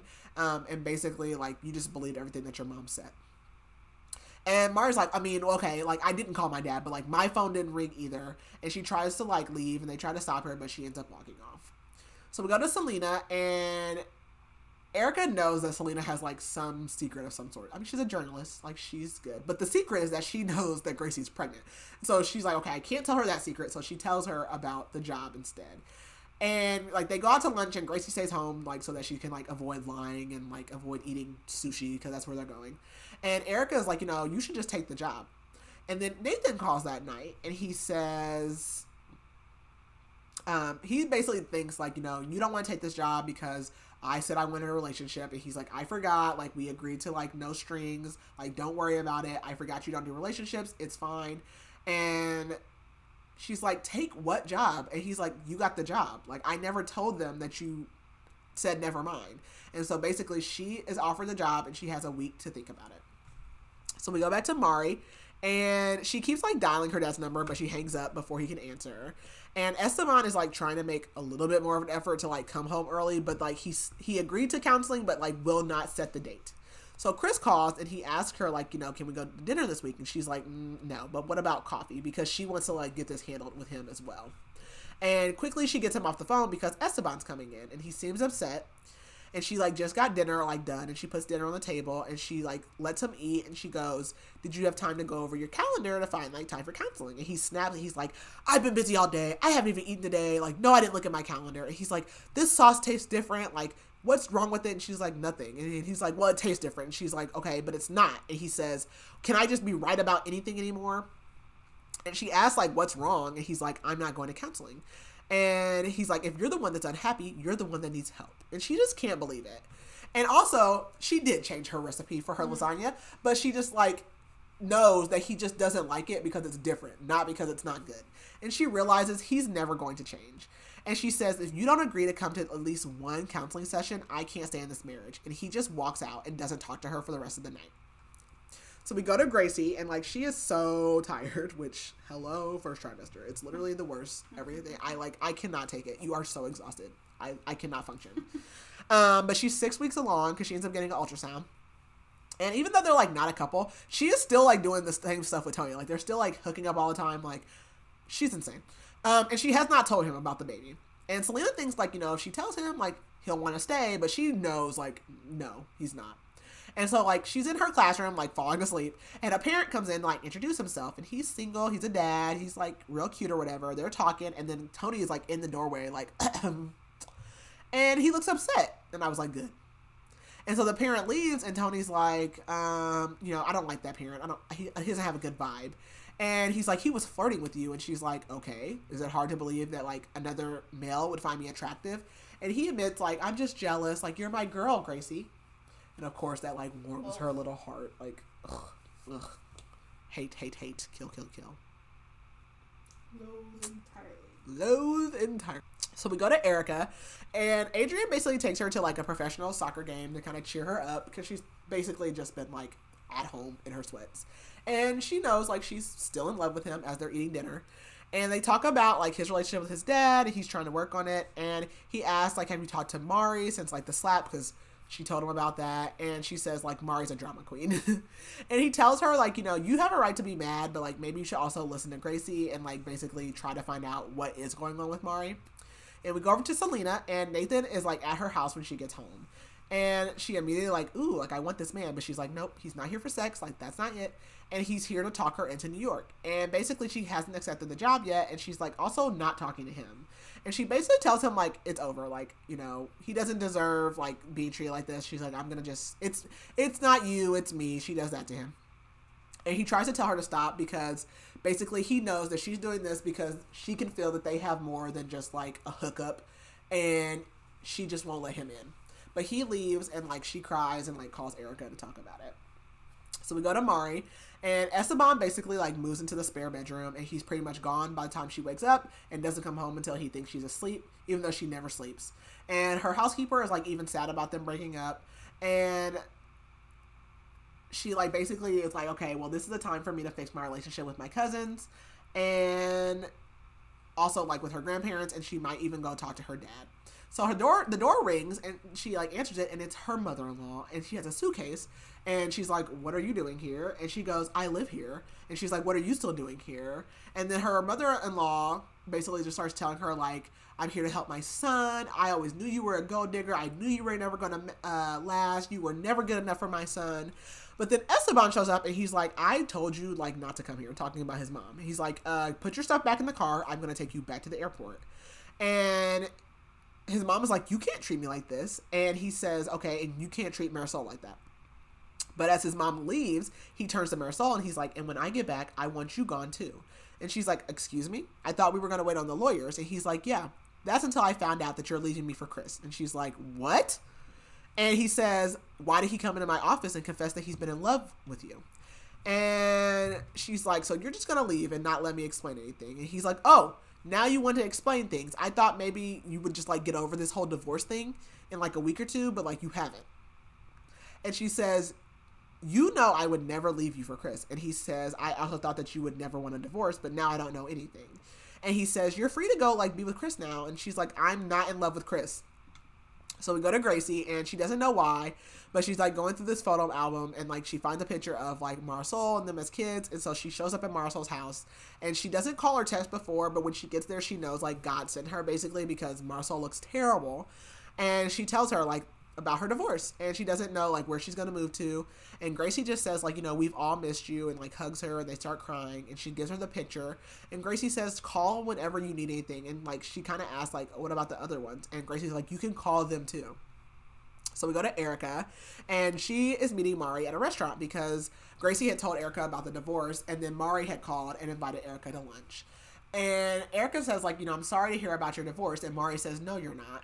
But Erica really is. She's like, I never wanted this for you. And Mari starts crying, and she says, I feel like you would want to glow. And Erica says, like, I can't even keep a boyfriend. Like, what are we talking about? And Mari says, like, or Erica asks her, like, have you talked to your dad? And Mari says no. And she apologizes again for slapping her. And Erica says, I never wanted you to feel like you weren't part of the family. And Mari says, no, like, I should have tried harder to be a part of the family. Like, can you forgive me? So we go to Selena, and they're meeting because everyone's having a crisis. So they're having a Phase 10 night.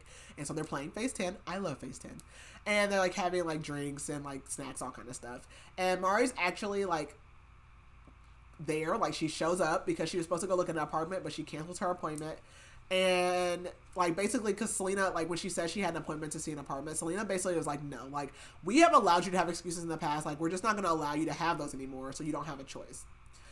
So we go over to Mari, and, like, she meant what she said, like, she is going to be more involved with her family, and, like, I think they have this at, like, the house, like, the grandparents' house. And so Mari ends up seeing, like, her stepmother, and her stepmother tells her, like, you know, I'm sorry about your divorce, and she knows that she means well, but, like, she's still not ready, like, to talk to her. So we go to Gracie, and it's like fall again. So they have the festival. It's amazing. And she's like walking around checking on games, and she realizes she doesn't know where the money is that she was like holding on to. So she goes to find it, and it's in her bag. But she knocks her bag over, and like everything falls out, including an ultrasound. And Sister Catherine is like right on top of her. And she's like, oh, like, you're pregnant? Like, why haven't you told us? And she's like, because it's my business. And Sister Catherine's like, okay, so are you getting married? And she's like, I don't know. And then she's like, Gracie, like, I thought you were, like, the most responsible one. And she's like, why would you get pregnant without knowing if the father, like, wanted to get married? And then she's like, do you even know who the father is? And she's like, yes, I know who the father of my child is. But, of course, Tony is standing in the door. And he asks her, like, basically tell him the truth. And she says, yes, I'm pregnant, and it's yours. And he's like, are you sure? I hate men. And she's like, of course, like, you're the only person I've ever been with. And she doesn't say it, but, like, ever been with. And she wants to tell him that, but, like, she just keeps it to herself. And he goes, what are you gonna do? And she's like, great. He said you, not we. And she's like, look, I'm not having this baby to trap you, and no, I don't expect or want anything from you. And she, like, leaves, because he's already accepted the job in Texas at this point. Like, he's going to be leaving. So she goes to Erica's because she doesn't want to go home because her parents will know something's up. And she knows if she tells Selena, Selena will kill him. But then they end up calling Selena anyways, and she does want to kill him. So she decides to go home, and she sits down with her parents. And, like, before she can even, like, tell him, because she's just, like, sitting there, and her mom's freaking out. And her dad goes, you're pregnant. And then he goes, who is it, the PE teacher? And they're like, what did he say? And she's like, nothing. He's moving to Texas. He's not going to be around. And her dad just, like, holds her and her mom and, like, assures her, like, it's all going to be okay. And so she's like, who's going to tell grandma? And they go, Selena. I love that. I giggle. So we go back to Erica, and Adrian is late again because tonight they're supposed to be watching, like, the series finale of their show, but he was going to his ex's parents' birthday party, and he's, like, not even responding to text messages. So he finally shows up, and he's like, oh, I left my phone at home, like, the dinner ran late, and he, like, tries to go eat the, like, her snacks, and she's like, no, you haven't earned them. And so she's kind of sad because, like, now that this show's over, like, are they going to watch another show? Like, what? And so she's like, what do you want to watch? And he's like, well, I don't care. Like, just, like, not, like, a sappy romance. And he's like, you can't, like, really believe, like, that guys are going to do, like, those grand gestures, do you?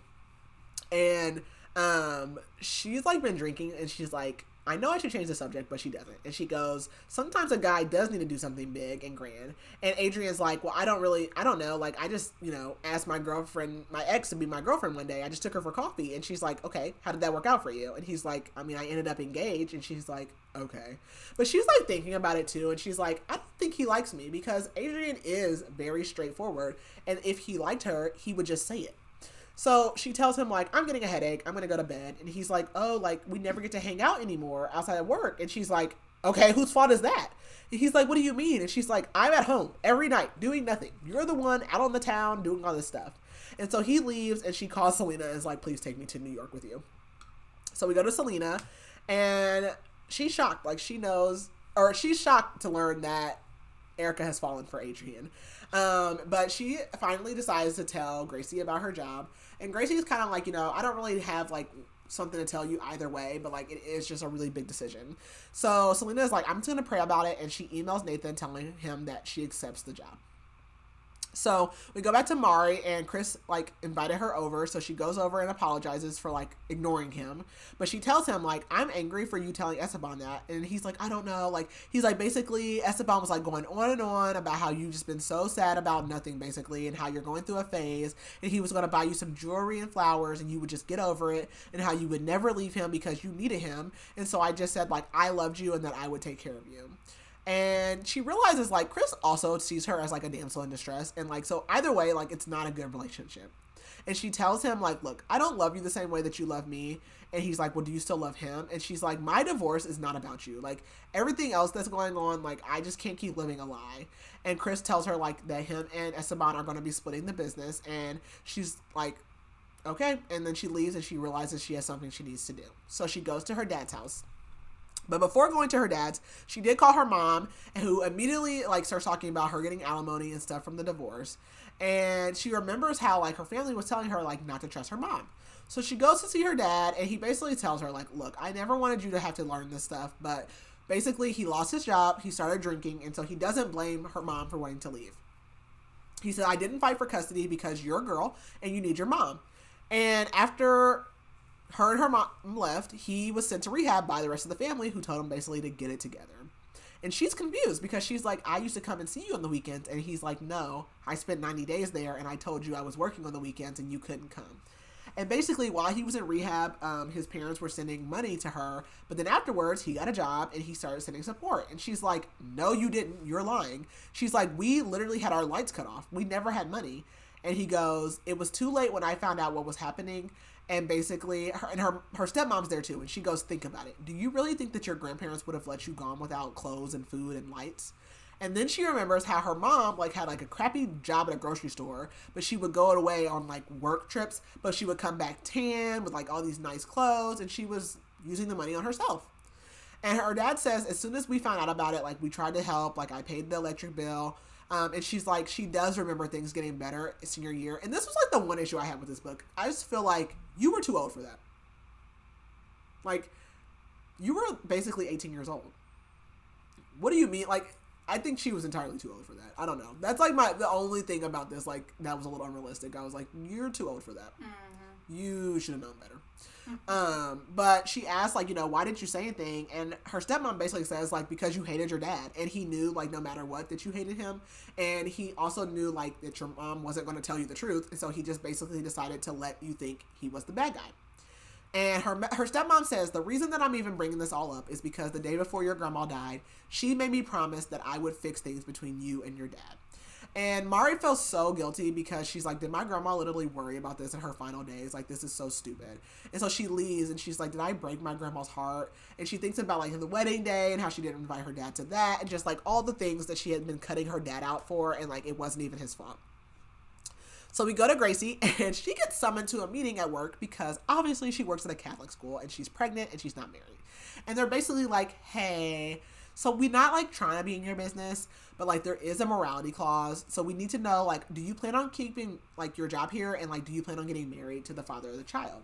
And she basically just says, that is none of your business. She's like, I'm going to take maternity leave in January so that I can just be gone for the whole spring semester. So that way, they don't see me get big. And then when I come back, because she teaches first grade, she's like, I get it. It can be confusing, but that way I'm gone. And she's like, I expect to have my job when I get back or I'm going to sue you guys. So go to Erica, and Erica's she's over it. So basically her and Adrian had gotten to a fight basically because they keep making plans and he keeps having other things that he needs to do. And so, the last time they argued, he asked her what was wrong, and she just always lies and says nothing. So, she's basically applied to a new job, and she really wants this job, even though she doesn't want to want it. And so, she goes, she does her interview, and they invite her back for a second interview. And as she's leaving, he calls her, and he's like, hey, do you want to go get food? So, she agrees. We go over to Selena, and she is going to see Gracie because Gracie has been avoiding her. So she goes up to the school, and Gracie just snaps at her and goes, you're leaving me, you're leaving us because you're taking this job in New York. And she's like, me and my baby. When I found out I was pregnant, you said you would be there for me, and now you're going to be across the world. And she basically says, I'm scared. And Selena tries to apologize, but she leaves, and so she gets ready to go to New York. She goes to the airport, but at the last minute, Gracie runs up in the airport, and they start hugging and apologizing, and they're both crying, and their parents are girls, they're staring at us. So we go into Mari, and she is helping Gracie serve Thanksgiving lunch at the church, and she's basically living in a hotel now. Back over with Gracie, she gets a letter from Texas. This pissed me off even more than anything. Just go. Oh my gosh. Right. Just be gone. Why did you? Essentially, she gets a letter saying all the things that he already said. He says, I hope you I literally put, I hope you forgive me, blah, blah, because I literally did not want to write it down. He basically says, I hope you forgive me. I'm sure there's a man out there for you. I'm sorry I couldn't be better. He said everything that he already said. You're already gone. Good. Hello, child support. Goodbye, you. That's just it. I'm glad that you got a hotshot job because you're about to get taxed. So she literally gets this letter and she just you literally just beat a dead horse. Why did you send this letter? And so she cries and she goes to sleep and she wakes up and Rachel's rubbing her head because Rachel basically told Selena that she would take her place and take care of Gracie. And so we go back to Erica and she is happy because Adrian is like leaving to spend 2 weeks with his family, but she wants to tell him about the job before he leaves. But before she gets the chance, his ex comes in and she's like, how did you get in here? It's after hours. And she goes, oh, I just told him my boyfriend worked here. And she's like, boyfriend? And so she's like, oh yeah, I'm also like going up with his parents. So she basically is like, yeah, we're about to go up to the parents' house. We're about to reconcile. She's like, yeah, he proposed on Christmas before. Like, so this is probably a sign. So she's like, you know what? I'm out of here. So she goes to leave. And he's like, hey, like, wait, like, I thought you wanted to talk to me. And she's like, not important. So he follows her. And she's like, I'm tired. Like, stop following me. And he's like, so you're not going to wish me a Merry Christmas like some friend you are? And she says, maybe I don't want to be your friend anymore. And he's like, why are you acting like this? But she, like, gets in the elevator. And he says, why don't you want to be friends anymore? And she says, because I'm in love with you, you dummy. And she literally, like, closes the elevator. And so as she's, like, pulling out of the parking garage, he's, like, sending her all these messages, but she doesn't even read them. And she's like, when it comes down to it, she doesn't even care if he loves her or not because she needs to do, like, what's best for her and her career. And so the next day, like, while he's gone, she gives HR her 2-week notice. So we go to Selena, and she's super alone in New York. So she's been there for 3 weeks. She's getting ready to head home for Christmas, but Nathan has not responded to any messages from her. And she's, like, still living out of her suitcase. So she decides to, like, go find a restaurant. It's, like, freezing cold, so she's going to eat there, and she sees him. And at first he, like, comes up and kind of, like, is, like, just brushing her off, like, hey, like, good to see you. Wish you all the best. And, like, he starts to walk out the door, and then he comes back and he goes, I don't play games, Selena. He's like, if you don't want me, like, just give me a break and, like, leave me alone. And he calls himself an idiot because she doesn't say anything. And he starts to leave again, and she admits, like, I was wrong. And she says, I should have told you the truth. And she says, I want to be with you. So we go over to Mari, and she is, like, sneaking back into her house so that she can get some extra clothes, and it just makes her sad, like, seeing how empty the house is. But they had both agreed that they would sell the house and split it. And so when she comes back downstairs, Esteban's in there, but that's because the housekeeper knew she was coming and basically told him a lie so he would be home. And he kind of looks terrible too. And so he asks, like, you know, are you staying with Chris? And she's like, no. Did Chris tell you that? And he's like, no. But, like, I can't believe anything that he says. And she tells Esteban, like, well, I found an apartment. And he feels like Chris is just lying all the time, and she's like, he's not lying. And she says, Chris is not the reason our marriage didn't work. And, like, Esteban still does not get it. Like, he is not seeing it. And she says, like, I was unhappy for a long time. And he says, you never said anything. And she says, I tried. You never listened.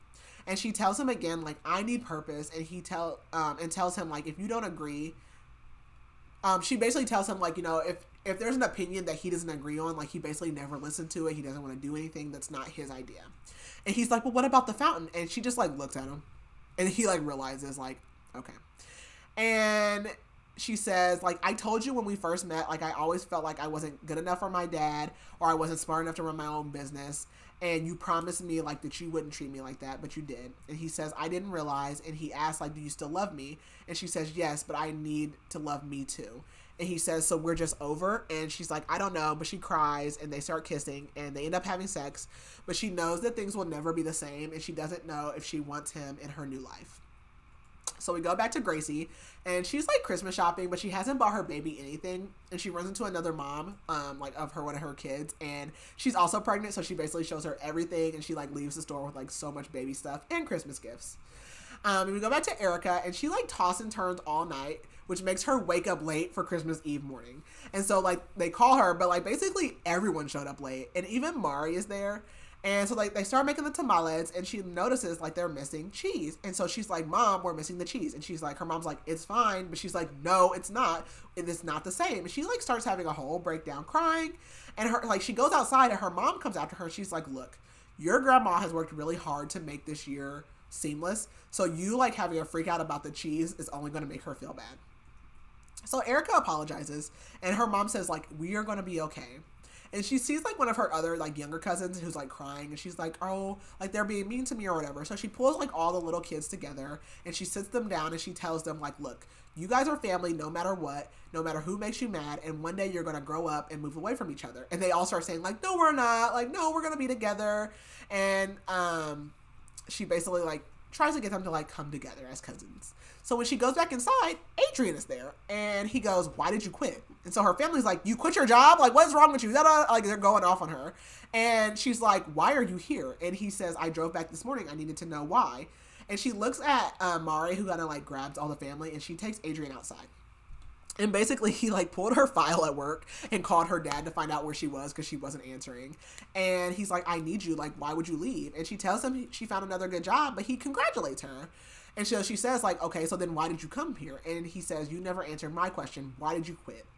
And she says, at first it was because of you, but I realized I wanted more for myself. And he said, I realized that I've been a coward. And he tells her that he loves her. And he tells her he's not getting back with his ex, and he kisses her. And then later that day, the cousins all go to the cemetery, and we jump to the epilogue. And so we are in Gracie's POV. Selena comes like crashing in because she's literally getting ready to have her baby. And it's also a girl. And like all of the cousins are the only ones in the room. And like Gracie's like, God, please forgive me for all the cuss words I'm going to say because obviously labor hurts. But then someone goes like, holy shit, Selena, like what is that on your hand? And she has a huge engagement ring because Nathan proposed to her last night. And it's time for Gracie to push. And she just knows like she has all of her cousins here by her side. And she is going to be just fine. The end. Okay. What did you think? I really enjoyed this. I rated it 5 stars. Yeah. It's good. Honestly, I like this so much better than what I thought I would initially going into it. Mm-hmm. Just, I don't know. It's chaotic. Yeah. It's, feels like so real. And just, I don't know, a beautiful, chaotic family drama. I really think everybody should read. It's great. I loved it. Yeah. I really liked it too. It is long. This is a long episode, but there's just a lot of moving parts. But I just think it is like a happy ending. I just like, Gracie. Like, I knew that he was bad news. Like, I knew he was a loser. Like, I knew that he was a loser, and I just hate that so much. But, like, these are all, like, real-life situations. Like, cousins, like, growing up in family and, like, getting apart. Like, and it's hard, like, friends, whatever. Like, when you move, like, it is hard to keep that connection. But, like, I definitely, like, get all that. And I hate that, like, for Marisol, like, you know, her family and, like, growing up, like, with our hate for her dad. And, like, I feel like that happens a lot, too. Like, parents always like want to be like the bigger person and not involve their kids. But that's like, that's probably like my one issue with this book is that I just feel like that's unrealistic. Like, even by the time they got divorced, she was 14. Like, so it's like, you were old enough to like see that your mom wasn't taking care of you. Right. Yeah. Like, so I'm like that's like my one issue with this book. But other than that, like, I really enjoyed it. I gave it a 4.5. So, all right. Reviews. Yes. So 5-star. Honest and relatable, Big Chicas Don't Cry stole my heart. The women at the center of the story will remind you of spending time with your closest loved ones and best friends in all their messy and sweet glory. That was a short and sweet one that isn't like 500 years long. And our 1-star review. 1 star. No hate to the author, but she is not one for subtleties. This book is written like she wanted a second grader to understand what was going on, except for some scenes, obviously. I am also not one for excessive Spanglish throughout the book. Overall, I didn't like the writing style. It's definitely a quick read, and I sort of like the stories. However, the lack of character development was disappointing. Also, some of them were annoying. LOL, I'm looking at you, Erica. Anywho, 'twas fun, but I didn't necessarily enjoy it that much. Too many eye rolls for me. Yeah, I mean, that's probably why this episode is long. I mean, there is, like, a lot on the page. Yeah. So I did feel like I was writing a lot of notes because there is a lot on the page. But I don't agree with the other parts, but yeah. Well, entitled to your own opinion. I don't agree with it, but I know. I feel like I can relate to Erica. I get it. So good. So there is a sequel, I believe. Oh, interesting. I was not expecting that. Because I've had both in the store. Let's see. I think it's a sequel, maybe. I know that it's definitely written by the same author. I think I even have it over there right now. Too Soon for Adios. Interesting. Let's see. Oh, no, it is not. Okay. Well, that would be interesting. I didn't know how I would do that. But, yeah. Interesting. All right. Well, we are wrapping up November with that. So we are hopping into the holidays. So we have holiday reads coming up. So our next book is Secret Santa by Andrew Schaefer, which is what? It is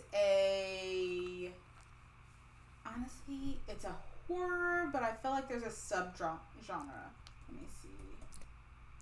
Kind of like I guess I would say a horror with a comedy subgenre. Okay. But they say that it's like The Office meets Stephen King. Oh, that's what you're talking about. So. Okay. Interesting. Long? Yes. No. It's a short one, 220 pages. Let's see how fast I can get that done. All right. Well, that is our next one. So I think that is all that we got. And we will talk to you guys next time. Bye. Bye.